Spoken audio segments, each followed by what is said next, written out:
I believe in Bloody Mary. Repeating her name 3 or more times in front of a mirror in a dimly lit room will summon her spirit. Bloody Mary.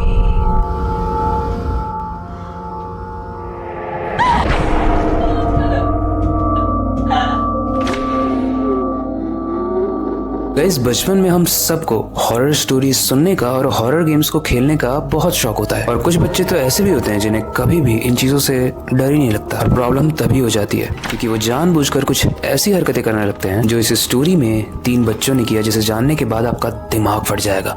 लेकिन वो जानने से पहले, hello guys, मेरा नाम है अविनाश कुमार और आप देख रहे हो हॉरर स्टोरीज। एक बार की बात है, एक गांव में 3 दोस्त हुआ करते थे, अर्जुन, रानी और समीर। इनके गांव के पास एक बड़ी हवेली हुआ करती थी जो कि बहुत पुराने समय से थी। ये तीनों हमेशा ही कुछ ना कुछ ऐसा ढूंढते रहते थे जो एडवेंचरस हो, जो बहुत ही चिलिंग हो, जो उन्हें किक दे। एक दिन उन्होंने जब पुरानी कहानियां सुनी कि ब्लडी मैरी नाम का एक गेम है जिसमें अगर आप मिरर में देख के आधी रात में अंधेरे में उसे बुलाते हो तो वो आ जाती है, तो उन्होंने सोचा कि क्यों ना इस गेम को ट्राई किया जाए और देखा जाए कि ब्लडी मैरी सच में आती भी है या नहीं। लेकिन गेम को स्टार्ट करने से पहले अर्जुन की थोड़ी सी फट जाती है और वो कहता है कि यार अगर ब्लडी मैरी सही में आ गई तो। रानी बोलती है कि देखते हैं क्या होता है, क्योंकि मैंने तो सुना है कि मिरर के सामने हमें 3 बार उसका नाम बोलना है। और ये बोलते ही वो आ जाती है। Bloody Mary. Bloody Mary. Bloody Mary. Sameer सबसे ज्यादा फट्टू था इन दिनों में, लेकिन वो नहीं डर रहा है। वो बोल रहा है कि चलो यार, जो होगा देखा जाए। एक बात बोलूं, जो सबसे दुखी होता है वो सबसे खुश दिखता है, जिसकी सबसे फटती है वो सबसे निडर दिखता है। अब स्टोरी कंटिन्यू करते हैं। तीनों ने ही अपने घर का एक पुराना सा मिरर ढूंढा जिसे बहुत समय से किसी ने भी इस्तेमाल नहीं किया था, और वो मिरर लेके वो पास वाली हवेली के कमरे में चले गए जहाँ पर सालों से कोई भी नहीं गया था। अर्जुन ने बोला, अरे वाह, ये तो बड़ा पुराना और क्रीपी लग रहा है। हालांकि डरना चाहिए था, बट वो बहुत एक्साइटमेंट में बोल रहा था। और फिर समीर ने अपने हाथ में मिरर लेकर 3 बार बोला, bloody Mary, bloody Mary and bloody Mary.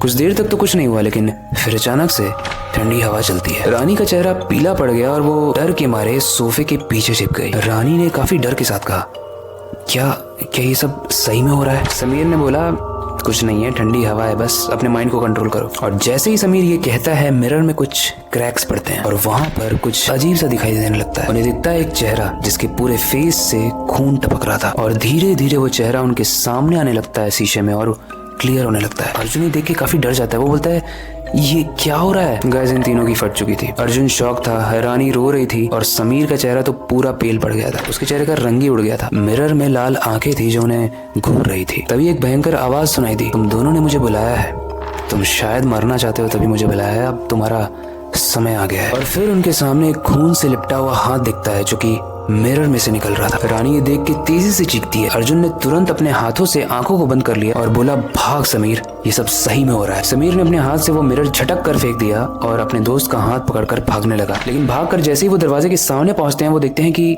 वो दरवाजा तो पूरा लॉक है। वो जाए कैसे बाहर? किसी ने उन्हें अंदर से बंद कर दिया है। और फिर जैसे ही वो आगे मुड़ते हैं, वो देखते हैं कि एक भयंकर सा चेहरा उनके सामने आता है और पीछे से आवाज आती है कि तुम्हें अपनी जिंदगी से भी बहुत ज्यादा एडवेंचरस चीज की जरूरत थी ना, मैं देती हूँ तुम्हें, मौत। उन्होंने जब मिरर में देखा तो उनके चेहरे खून से ढके हुए दिखे। उस वक्त उन्हें समझ में आया कि सच में कोई मजाक नहीं था। उनके सारे सपने, उनकी सारी खुशियां अब बस एक खौफ का शिकस्त बन चुकी थी। और जस्ट बिकॉज कि वो इन चीजों पे बिलीव नहीं करते थे और वो गेम को टेस्ट करने आए, उस गेम ने उस रात उनकी जिंदगी की आखिरी रात बना दी। अगली रात गांव वाले उन्हें ढूंढने आए, लेकिन उन्हें वहां कुछ नहीं मिला, ना अर्जुन, ना रानी और ना समीर। बस उन्हें मिला तो वो पुराना मिरर जो टूट चुका था। गाइस, ब्लडी मैरी के बारे में ऐसा माना जाता है कि जो भी उसे बुलाता है वो आती तो है, लेकिन अपने साथ उसे ले जाती है। जानते हो कहाँ पे? उसी मिरर में जिस मिरर से वो वापस आई थी। तो हो सकता है सब लोग अपने घर से मिरर्स लाए थे और वो तीनों ही अब मिरर के अंदर कैद हो गए हों। वैसे ये बहुत ज्यादा इंटरेस्टिंग है कि मिरर के उस पार अगर कोई दुनिया होती तो कैसी होती, क्योंकि वहां तो सब कुछ अजीब होता। इस स्टोरी से रिलेटेड कोई भी फीडबैक हो आप कमेंट सेक्शन में बता सकते हो। आपके पास कोई न्यू टॉपिक सजेशन है जिसे आप चाहते हो कि हम इस शो में कवर करें तो वो भी आप कमेंट सेक्शन में बता सकते हो। बाकी ये वक्त आ चुका है इस स्टोरी को एंड करने का और न्यू स्टोरी पर काम करने का, लेकिन जाने से पहले मैं बस एक ही चीज कहना चाहूंगा, अपनी क्यूरियोसिटी को डाय मत होने देना। नई चीजें सीखते रहना अपने बेड के नीचे और खिड़की के बाहर जरूर देख लेना। मिलते हैं अगली वीडियो में।